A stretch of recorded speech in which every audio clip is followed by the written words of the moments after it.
Hi everyone, my name is Manal. I'm the founder of Hello Holy Days, which is a craft blog and an e-commerce shop.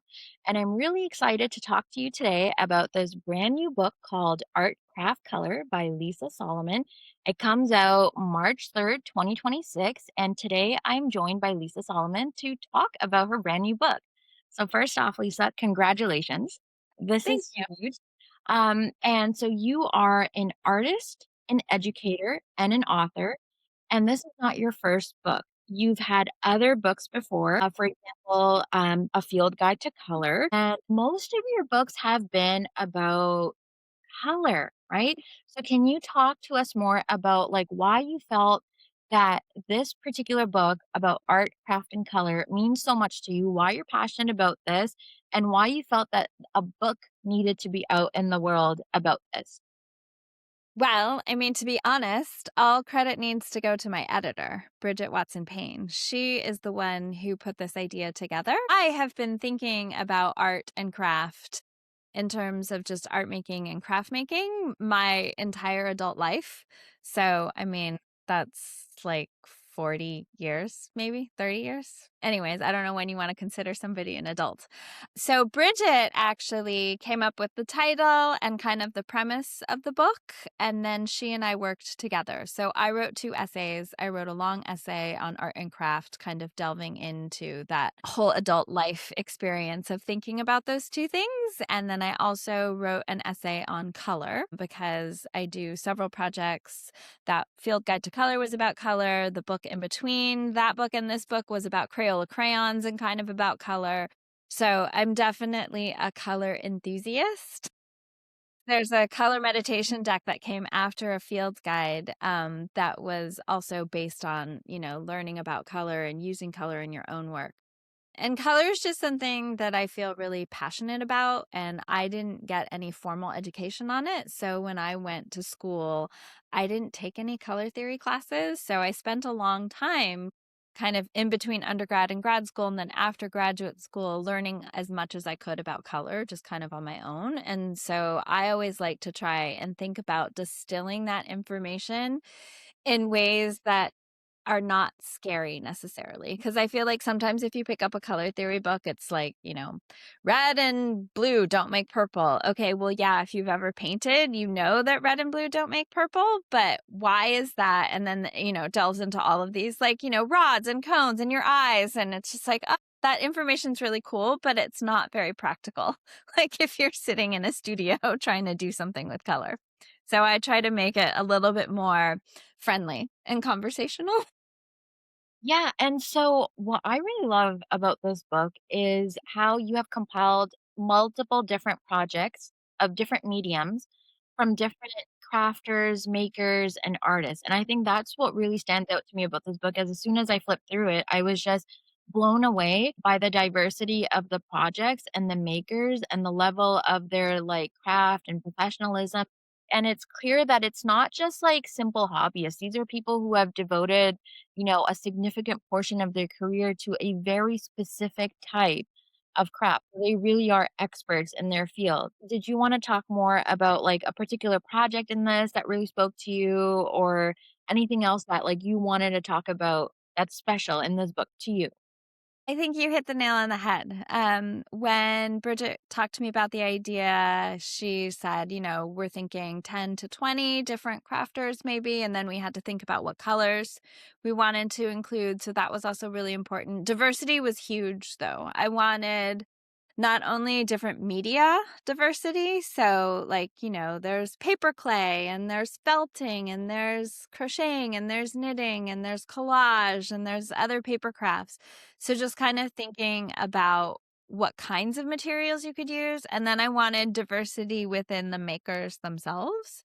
So I wanted people from all over the country. I mean, we have a Canadian too. So just kind of all over the place in terms of where they're from, what they look like, what their practices are like. So some people, I think, consider themselves professional artists, and some people consider themselves professional crafters. And so I wanted diversity in that way. And I wanted diversity in age. So there are, younger people, older people. I wanted men and women. So I was really thoughtful. And so I'm glad that came across to you. I wanted it to be thoughtful in terms of who was in the book, what they were making. And I wanted also things that were kind of on the easier side to make, and then things that maybe were challenging. So it wasn't like, I could just do this on a whim. Like some of them you really do have to think about what kind of materials you want to make, you have, and like what you want to make and how much time you have. And I think that's also really interesting to kind of have this variety in terms of, oh, I can do this in a couple hours, and oh, this is going to take a couple of days if I really want to pull it off. My absolute favorite thing about this book, flipping through it as someone that is a crafter and has a craft studio, was basically the level of technique that is shown, because a lot of the technique, it's not like old world technique that's like passed down. Some of it is, but a lot of it is actually techniques that the crafter or the artist or the maker, however they identify, they have come up with it themselves through their practice. So one thing that really that was, like, mind-blowing for me was I love needle felting, but the artisan in here, they had used styrofoam as a base for their needle felting, which was so cool because it gave a very sculptural effect. But that's just one example. Like, I came across so many different techniques that I never tried before, materials I never tried before. And then for the materials that I already do own, different ways to use it and more, simplified projects that made it seem like, "Oh, you know what? I have that lying around. I can try this." So I was really impressed by the level of craft and inspiration in it, because it's not the projects in this book, they're not useless crafts. They're like things that, like, if you make it, you're gonna honor and cherish it in your home or by wearing it, because it's like high level craft. Yeah.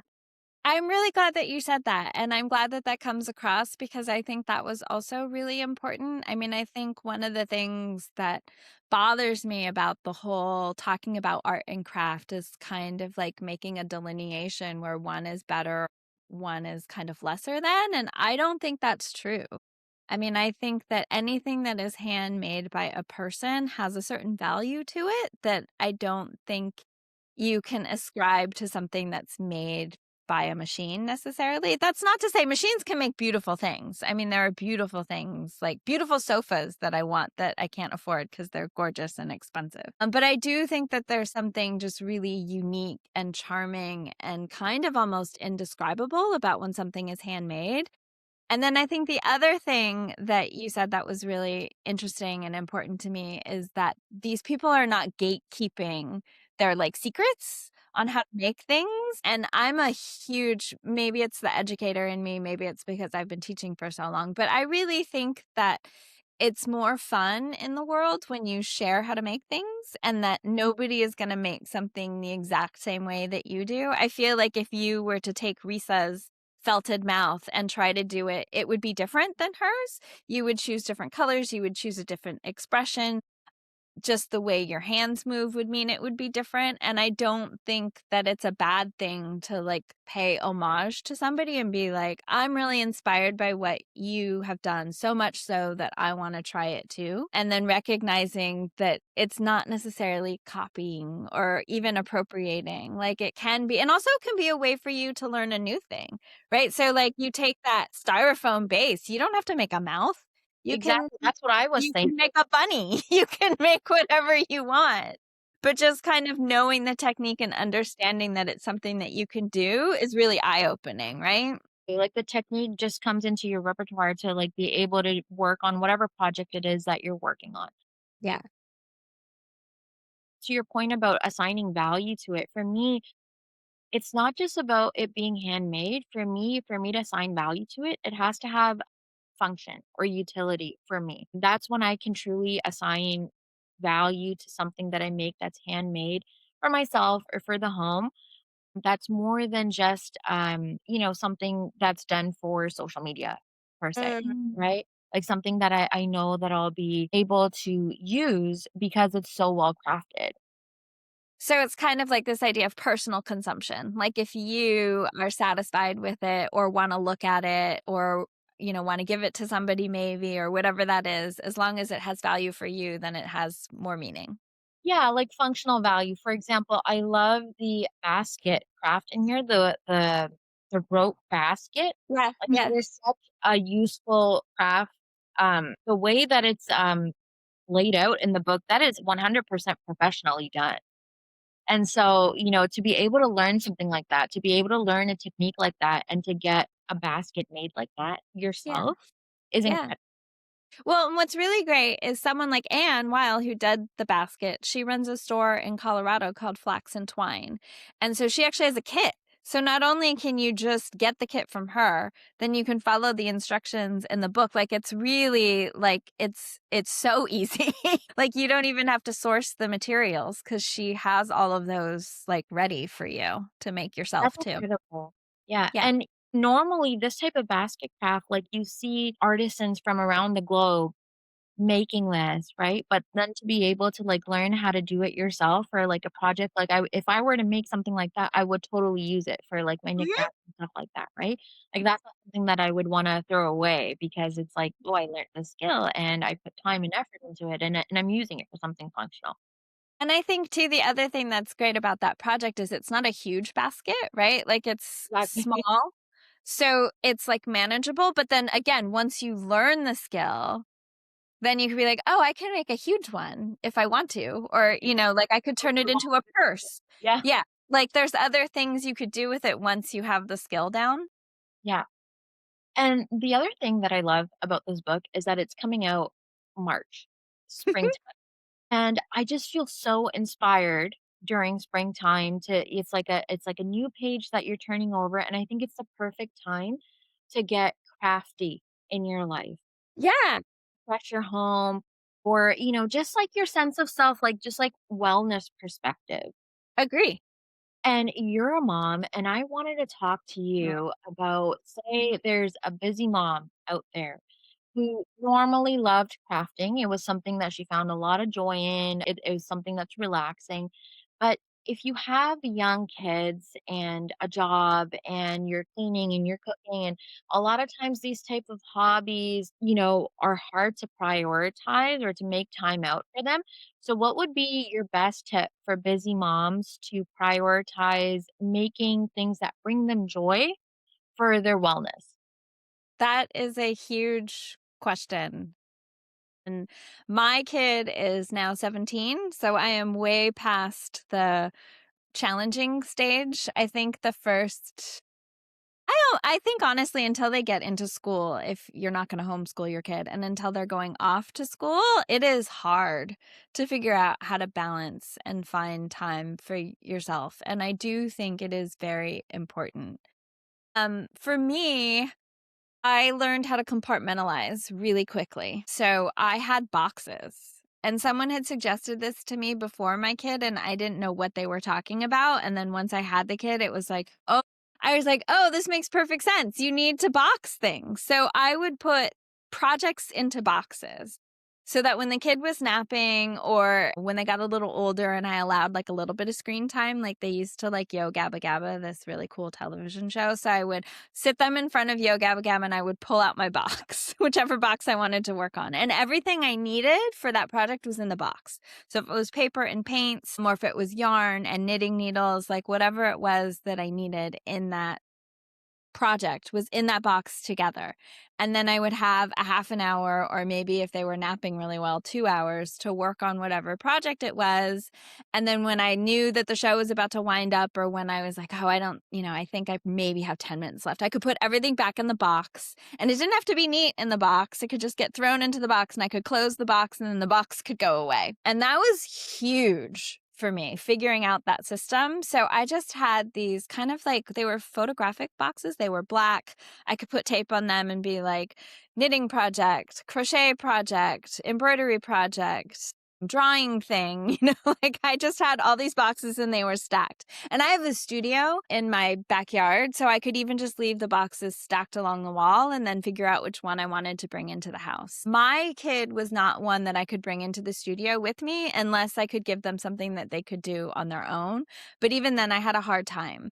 I have a hard time with somebody sitting with me while I'm working on things. So I preferred the like box thing because then I was like, okay, I know what's going on.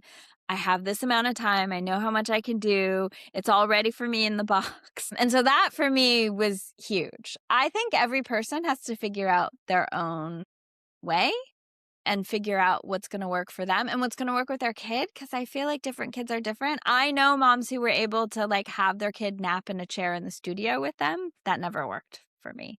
So I think it's just like, what is your kid like? What is your life like? What is it that you want to work on? And I was pretty ambitious. Like, I did some go-go printing when I had a baby strapped to me, like in a carrier. So I was like printing on my dining room table and doing things when they were really small and just napping, but you just have to figure out. know colleagues that are doing letterpress with their baby strapped onto them, right? But do you think that it's important to prioritize this for your own wellness and joy as a mom, or do you think it's, like, better to just not have anxiety over the fact that, like, you're not creating? Because it can go both ways. I think that really depends too. I don't want to be the person that makes anybody feel guilty, or tells you that you need to do something. I think that whole industry of forcing people that they need to do this in order to feel good or in order to be successful is just baloney. I don't think you need to do anything. I think you will know. I know that if I don't make something, I am an unhappy person. The longer I go without making, the grumpier I get. So for me, it is important to make something. If that is an art project or a craft project or something in between, it doesn't matter. I just know that I have to be using my hands in some way and generating something. I have to make something. If that is not a high priority for you and that does not bring you joy or gratification, or if are fine, you don't get grumpy if you're not making things, I think you do what you need to do in order to make your life better. So if that's doing the dishes or doing laundry, or if it's, you know, quietly quitting on all of those things. I'm not doing the laundry today. I'm not doing the dishes today. I think every person has to find their own spot in that and what makes them happy and brings them joy. Yeah, absolutely. I'm in the same boat as you where it's if I'm not creative or I'm not creating something, it's like a loss of identity and it's not like the same joy. And so I know that I'm back to myself when I'm doing something, when I'm doing projects that, are for the sake of the project itself. It's usually tied to my sense of identity. Same. And I mean, I can break that down into different things too. So sometimes, like, if I don't have enough time to like really physically be making something, I will do the research to make something. So, like, for me, all of my art and craft, there is like a conceptual component as to what's going on behind it. Like, I'm making color choices for a reason or material choices for a reason. And sometimes that involves researching. So, if I don't have time to make, I will research because I could do that on my phone standing in a park watching kids play. So with the craft blog, I focus a lot on like holidays, right? And so sometimes there's a lot of people who like to make handmade holiday gifts.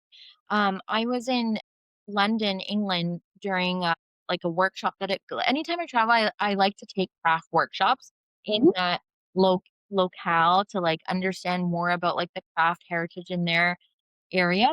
So I went to the Royal School of Embroidery to do this workshop, and we were making a brooch. Like it was beaded and had embroidery. And the students and I, we just started talking about like how um, we don't like to give these types of items as gifts to other people because it took us like all day to learn this technique and then finish it off at home. And a lot of times when it comes to like handmade gifts, sometimes people, they don't necessarily value that, and your essay on this is so on point. Do you wanna talk more about that? Sure. I mean, it's true. Before the Industrial Revolution, you couldn't go to the store and buy a shirt, right? Like, or very easily. Like, maybe you could go to a tailor, but it was still a bespoke handmade thing. It wasn't a machine made thing. And so I think there was this really interesting kind of flip flop that happened where in the beginning, people were like, oh, getting things from the store, like machine made is like great. And so there was like a lot of value attached to that. And now, because we're so like over commodified and everything comes from a store, we are kind of at a point where we think, oh, the bespoke scarf that I can buy from the woman on Etsy is more valuable than the scarf that I can get at a big box store. But it's complicated, right? Because I think, like, I think it's really interesting that you're sitting around talking about, well, am I going to give this to somebody who's going to appreciate the amount of time and effort and expertise it takes to make this item, right? Because it's time and effort and expertise. And some of that is like, people are always asking me, how long did it take you to make something? And I often now answer my entire life, because it's my entire life of skill. So, like, the first time I did an embroidery, it may have taken twice as long or 3 times as long as it takes me now to do an embroidery, because I have the skills, so it's faster. That doesn't mean that all those other practice times don't count anymore. That's why it's kind of a loaded question when somebody says how long. And I get it. I mean, people are curious, and I think it's an interesting thing, but sometimes I'm a little like, it doesn't matter how long it took. Like, it matters, like, do you like the way it looks? Do I like the way it looks? Am I satisfied with the project? That's what matters more than the length of time. So, in terms of giving gifts, so it's an interesting thing, because I always adore when somebody gives me a handmade item, because you because handmade. I appreciate the time and the effort that goes into it. That said, I would not necessarily give a handmade item to anybody, like, off the street. So there is this, like, interesting, like, thought process that goes into it. When it comes to gifting handmade holiday gifts, really think twice about how long did this project take you to make it and who are you giving it to? Because a lot of times what can happen is that if you're making like a handmade gift, they might think it's like of cheaper value or something, right? There's people like that who might think that they might not appreciate it. They can't, like, exchange the size or the color of it or anything like that because it's not from a store, it doesn't have a gift receipt to it. There might not be utility with it, like, they might just see it to be like, "Oh, this is not something that, like, I use, I can't do anything with it." You don't know if they're gonna toss it out or it's gonna go into donation or gift it or whatever, and, a lesson that I've learned is that it's really important to know who you're giving the gift to if they're gonna appreciate it, but more often than not, anytime I try a new project or skill, like this book is full of so many different new projects and skills, I would not gift them to people as holiday gifts. I would keep them for myself as, a souvenir of what new skill I learned and, keep it for myself to appreciate because I know how long it took to make it. Uh-huh. I mean, I think that's high praise for the projects in the book, that you would wanna make them and keep them for yourself. I mean, I think, again, it's really hard. I mean, I treasure the handmade sweaters and things that my grandmother made for me. Like, they are so important, and they're like heirlooms, and I wanna pass them down to my kid, and I hope they never, like, eventually if they fall apart, fine, but, like, I don't want them to ever end up in, like, a thrift store or in the landfill, or because that's just tragic. That would be tragic. And I know, like, I have been gifted, some of the people in the book gifted me their projects, and I treasure those projects, and I'm grateful that they even considered giving me the thing that they made for the book. But I think you are correct. I think you have to think about who it is. And I think you kind of have a sense when somebody is not going to appreciate what it is that you made, right? Like, Learn very quickly after you give it to them. yeah. And I feel like you can learn that even before you give it to them. I mean, I think all of my artists, friends, and makers, I think they would treasure anything handmade. But Yeah. there are people outside of that circle who maybe would not. Exactly, exactly. Like your Yeah. family or friends, like they might not necessarily be in, like the art craft circle, so they might not necessarily appreciate, but definitely. I also love handmade gifts. One of my favorite handmade gifts was from Paul Lowe of Sweet Paul Magazine, and now he's doing Yeah, his ceramic it. stuff. Exactly. Yeah. And he made me this clay salt cellar, like a Nice. for Christmas, and I still use it 10 years later, and it's actually similar to one of the projects in this book, air dried clay Mhm. dishes, like trinket Mhm. dishes, which actually I think Like, that's the kinda thing that, like, if you did make it as a handmade gift, it would make sense because it wouldn't take you that long and the material cost wouldn't be as expensive as, doing some of the other projects in this book. So that one, it would make sense. Like, if you did make it for multiple people, you might get a little bit more utility out of it, but, the more ambitious projects, I'm very cautious of not gifting those out to anyone. Or maybe, your third one, because how many felted mouths do you need in your home, right? And, like, if a friend comes over and is like, "Those are cool," then you could be like, But it's "Okay, here's one for like you." that melted milk would take time and the amount of For sure. milk used on it, like, it's gonna be costly. Yeah, you can make a little one. You can make Yeah, a mini one. well, But yeah, I think that's really true. And I think the thing that's nice about the projects too, and I hope people see this, is that you can change them, right? So like those air dried trinket dishes, they don't have to have moths on them. They exactly. can have anything on them, Yeah, you can put someone's initial on it, your initial, or some words of poetry that speak to you with, like, stamps, like, there's so many different things that you can do with it. Hmm. Agree. Yeah, the other thing that's really interesting about your book, as you mentioned earlier, the essays. And so when I read your essay about color, there was a part of it that made me laugh because you have this theory that purple is a color that you can divide a room on. Like, people either hate it or they love it. And so I had my theory, which was about like holiday colors in America and in celebrating Ramadan, for example, which doesn't have a color associated to it. Like, really, this whole idea of holiday colors is a very American kind Uh-huh. of concept. And I came up with this theory in which I said that, I think purple would be the color best suited for Ramadan Hmm. because it represents the nighttime traditions. And when you said that, purple is a color you can divide a room on, I've experienced that firsthand. So when I came up with this article 10 years ago, there was a lot of backlash like, oh, I don't like purple, not purple. And when people would then read my article on my website about why this color is chosen, and you have like a firm theory behind, why certain holidays get certain colors, right? And I broke it down for them and I said, you know what? A lot of people really like blue. Blue is the color that most people in the world like, but Christmas is not the official colors of Christmas are is not blue. It's red and green. It doesn't have to do with like your personal preference. Or I also talked about how most studies show that orange is a color that people really dislike, but Hmm. yet it's the official color for Hallelujah. Halloween, which is the second largest holiday celebrated in the US. So what's kind of been like your, because I've never spoken with a color expert about how I came up with these ideas for Ramadan. So did you have any kind of like insight on that? I read your blog post and I think your arguments are really smart. I mean, the photos that you showed about twilight and purple and it being associated with mysticism, it definitely is, right? There's like a whole, for lack of a better word, we'll just call it woo culture, right? That is like, Spirituality. yeah, is like really associated with the color purple. And I think it made perfect sense. And I agree with you. I don't think you have to necessarily like an Like a association of a color for it to go with a holiday.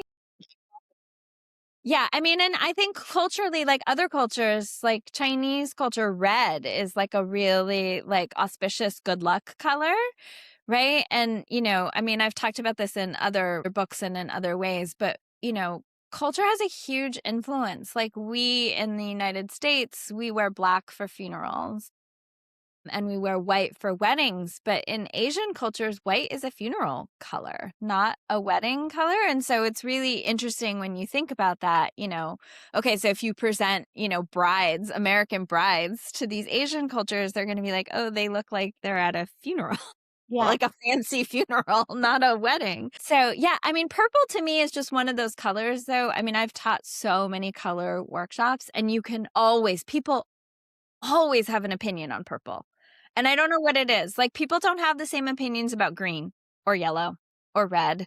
Purple just brings it out in people. Like, the people who hate purple really hate purple. And I don't understand like what the visceral reaction is. Like I should talk to a color scientist and ask them why purple has that effect on people, but it really does, more than any other color that I've ever talked to people about. And it's fun. I mean, it's fun. I've done it multiple times. You could take a room, who likes purple, who doesn't like purple, you can split them up. Then you could take the purple people and you can split them up into blue purple people and red purple people. And there will be like just the most opinionated people on all sides of this argument. I hate purple. I love purple. Oh, I only like lavender. Oh, I only like magenta. Okay. And interestingly, so I don't personally like purple much either. Mhm. Like I always gravitate towards pinks and reds kind of thing. Like Mhm. that's like my personal preference. And I was really trying to inform people that your personal preference doesn't have anything to do with this. Like you can have a separate personal preference and then you can also use colors for just symbolizing certain things. That's basically what it was. And 10 years later, it's become more prolific now. Many different companies have adopted and many different countries have adopted it because when I started 10 years ago, like how should we decorate for Ramadan? What you would find is that people were decorating with like things that they like or their kids like. So for example, like if their kid likes ice cream cones or something, they might be like putting up like a garland of like ice cream cones, but that has nothing to do with the observance or why you're celebrating. It's just like something that you like personally, right? Right. And then the other thing that I noticed is that people, when we were talking about culture, like different cultures have different ideas. When I asked them, like, what colors do you think would be for Ramadan? Most of the time, they would talk about colors that were important in their culture, like Mm. either like the flags of the country that they might have associated with, or just things that they had seen in their culture, right? And when you come to America, it's like you have all these different cultures celebrating this Yes. religious holiday. And so for me, using an American formula for the color scheme behind Ramadan was a way to unify Mhm. Americanisms. Mhm. Yeah, and I think also, like, worldwide, because like, Christmas colors have been adopted by the world, right? Like, everybody kinda knows when you see lots of red and green things that it's Christmas, even if it's an Americanized Christmas. I think that's really interesting to think about, like, cross cultures and because there are people who celebrate Ramadan in different countries, right? So it's different cultures, it's different countries. Same thing with Christianity, same thing with Judaism, same thing with, like, any kind of religious, like, people are scattered. It's like a diaspora at this point. So it's not really about where you are. It's about like what unifying aspects bring Exactly. that Yeah, thing together. exactly. Like Yeah. focusing on the unifying aspects. The other thing that I would like to ask you, you're an Oakland native, and I love the Bay Area. So if someone lives in the Bay Area or they're visiting, what would you recommend as a place that they could go to or like your top recommendation in the area for either art, craft, or color? Like how would you as a creative person, like what would be your like itinerary guide for this person? Okay. I can't name just one. Can I name a few? Is that okay? You won't kill me if I have like kind of a short list. Because I have lived in Oakland for a really long time. I was actually born in Arizona and grew up in Los Angeles, but I've lived in Oakland like the bulk of my life, right? Like again, almost my entire adult life has been like Oakland, Berkeley. Okay. So, well, I mean, we do have SF MoMA and the Oakland Museum, which are two museums that are amazing and have rotating exhibitions and so are always really inspirational. In terms of like supplies and like places that I like to go, okay, I'm going to try and keep it to four. Okay. So, in San Francisco, there's a place called Case for Making, and they make their own watercolors, and they are just gorgeous. They are expensive. So, it's an investment, but they are gorgeous, gorgeous, gorgeous watercolors. And the store itself is just beautiful, and they have a lot of other art supplies. And so, anytime I go in there, it's just like, I feel like my heart just like open up and I'm very excited. Okay, so Case for Making. Over here in the East Bay, there are two places that I like a lot for kind of textile supplies. So one is a Verb for keeping warm. They do their own natural dyeing of a lot of yarn. So the colors are just gorgeous and they have done an amazing job kind of like paring down but still giving you a lot of options. So it's not as overwhelming as if I go to some yarn stores. I'm kind of like, I don't know, there's too many choices. So there's a lot of choice, but they do a really great job. There's like a thicker yarn and a thinner yarn, and they also have some fabric, and they have like sashiko supplies. They have like, they're just a great, run by two women. It's a great store. They've also written books on natural dyeing. So if you are interested in natural dyeing, they have a lot of information there. Also, a store called Lacis, which is another kind of embroidery textile. And then they have haberdashery, so you can make hats. Like if you want to learn how to make hats, they have stuff there. And they also have like a textile museum, so you can see they have like a lot of really vintage, gorgeous wedding dresses and other like veils and just amazing ribbons. Every kind of like traditional thin crochet thread you could desire, embroidery floss, like not just the standard one, but the linen ones and the cotton ones, and just incredible store. Like if you need a needle, you could spend like an hour trying to figure out what kind of needle, what size needle, how big does the eye need to be. They'll have all those things. And they have like Victorian inspired hardware. So if you need to fix a purse, they'll have stuff that is like period appropriate to fix things with. And they also have a great book section. So Lacis is high up there on the list. And then also now in Oakland, they moved from San Francisco, is Flax. It's an art store. It's a smaller art store. You can get almost anything that you need art supplies. Why? They have an amazing paper collection. Their paper is just stunning. So they're on the list too. And then I'll stop because there are other places, but those are the four. Sound like super inspirational places to go. So with the watercolors that they make there, so then can you like choose your own palette as Yeah. well? Yeah, so they have palettes kind of already pre-chosen, but you could also, I mean, you could just buy one, because like I love fluorescent pink, and I happened to, when I went to Pigment in Japan that sells just pigments, I bought fluorescent pink. So I don't need to buy their fluorescent pink because I can make my own. But, if you have just one color, like their indigo is really beautiful too. If there's just one color, just buy the one color, and, you can mix and match watercolors. They don't all have to be from the same company to work together. You can like slowly build your case for making palette. Japan is so high up on my must travel list.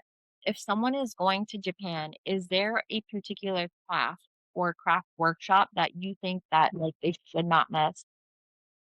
That is also just an impossible singular question. So that store Pigment, they have workshops. I don't know if they ever do them in English. They might. There might be some teachers that teach in English, but they will teach you watercolor things. Sashiko is an amazing embroidery craft that you could probably find stuff from. Just the food craft there is amazing. Like I think doing a food workshop would be incredible. Also things like kokeshi, like those dolls, the wooden dolls, they might have a like craft workshop on that. I don't know, it's endless. I'm half Japanese, so all of these things just like culturally really feel significant and important to me, and every time I go there, I'm just like, I know there are now places that are offering workshops with different artisans in different areas of the country. I'm sure anybody could find something that would make them very excited. Things that I really adapted in my life from Japanese craft was that now when things break, like for example, I had a candle holder that broke. It was glass. And okay, I don't have the correct glue to glue it together, but I just used my glue gun to then piece it together. And I was happy with that like imperfect broken glass candle holder. Yeah, for sure. And Yeah. you can paint that glue gold if you wanna really mimic the tradition, or you could paint it purple. Like, you could paint it whatever color you want. But ever since, like I started adapting that, like there's so many things now that I don't see it as being like trash anymore. It's like, no, you know what? Like this is perfectly fine. I'm just gonna piece it back together. And I think that that is one of the Japanese crafts that like I really resonate with. But also the paper cutting craft in your book, that is high up on my list of things that I want to do. Yeah, Yeah. yeah, I love yeah. I mean, kana is amazing. Paper cutting is really a skill. Until you try it, you don't realize how hard it is to cut those curves. it is. And I think she does an amazing job walking you through how she creates her pieces. Yeah. I went to a Chinese New Year festival and there were makers there who were doing paper cutting. But what I found interesting about them was that they were using the tiniest scissors. And I found that the scissors worked a lot. easier on my hands than the Then exact the knife. just Yes. because of, like, I felt I was, like, pushing too like, it was too much pressure on my hands, and the scissors worked really nicely. But, it was just so beautiful, like, how intricately they made all these paper decorations from the scissors. Yeah. I think the thing with scissors is for people who don't have, like, good like, X-Acto skills and scissor skills are skills, and I feel like if you aren't great at scissors and you aren't comfortable, like, poking holes and then sticking scissors inside them, it can be a little challenging. Here, I'll just show you. I have my, pair of Japanese paper scissors. These ones aren't that small, but these are particularly made for paper cutting, and they are really great when you're trying to cut paper. Yeah, I think anyone that goes to Japan should look into a scissor collection. For sure, for That's sure. a main thing to bring back from Japan. Yes, and I mean, honestly, they're kitchen scissors are everywhere now, but when you knives too, like, when you use a Japanese knife or a Japanese kitchen scissor, you're like, "Oh, this is a whole other level of, It like, is, it is. intensity of." And I was actually able to get decorative ones too, like, the crane one, the gold crane one Mhm, for, like, mhm, embroidery mhm. for cutting embroidery thread, so that's another thing that I really like about the scissors, is that they're not just, like, good functionally, but you can also find decorative scissors, like, functional You and can. decorative, and I really like that about it. You can. Everything in Japan, it's really interesting. I mean, I went there once and it was around Christmas time, and so people were getting ready to buy their, like, New Year's calendars. A lot of people there still use paper calendars. I still use a paper calendar. But the stationery section at a amazing, like, department store that I went to was mobbed because everyone was not only buying their new calendar, they were buying a new pen, and everybody was trying the new pens. So it wasn't just like I need to pick my favorite color. I need to pick my favorite size. Like, is it a 0.25 or is it a 0.05? I need to pick my favorite grip. I mean, it was just watching these people just seriously, like, pick up a pen or a pencil and then try it out and then, like, kind of hold it and then take the next one and pick, and I didn't like that one and put that back and then take another one and then it goes into this hand. So then they have like four that they're contemplating. I was like, oh, these are my people. Like, I do that all the time. And like, in the United States, people kind of think you're a weirdo when you're doing that, right? It just doesn't, it's not as common. And over there, it was like, 50 people doing it at the same time. And I was like, this makes so much sense to me. I'm so happy.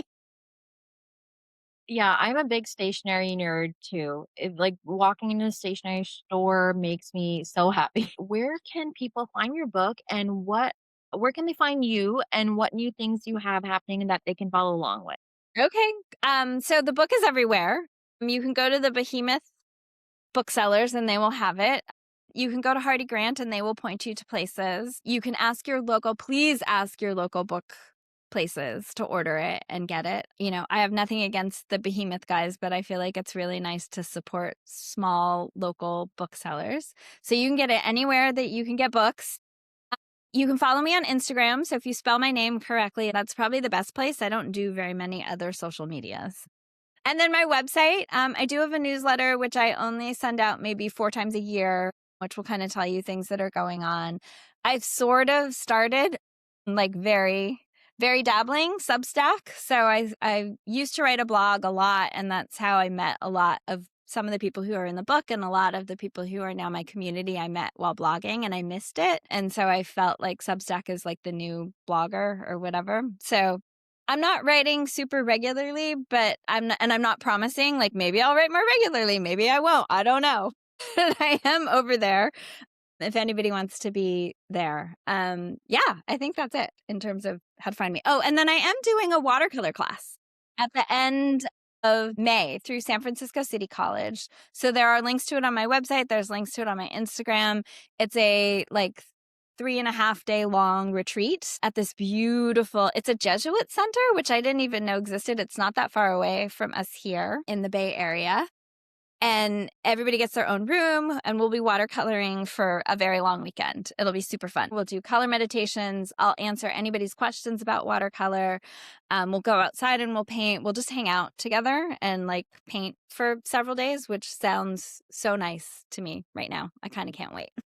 Yeah, it's the perfect weather for it, and Yeah. the perfect time of year to learn more about watercolor, and it's not just for beginners, right? It's for No, people. it's for yeah, I'm hoping it will have all kinds of people. So if beginners wanna come, great, like, we can do some basic stuff. If more advanced people come, great, like, I will share any, like, tips and tricks that I have about watercolor, because a lot of times I feel like, as with many crafts, people feel like there are rules, like, "You're not supposed to use white watercolor paint," and I'm just like, "Let's break all the rules all the time."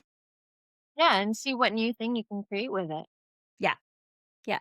Well, that's wonderful. So once again, Lisa, congratulations on your new book. And just as like a final, like one sentence note, what do you hope that people will get from this book, like as they flip through it and they go through it? I hope they are inspired.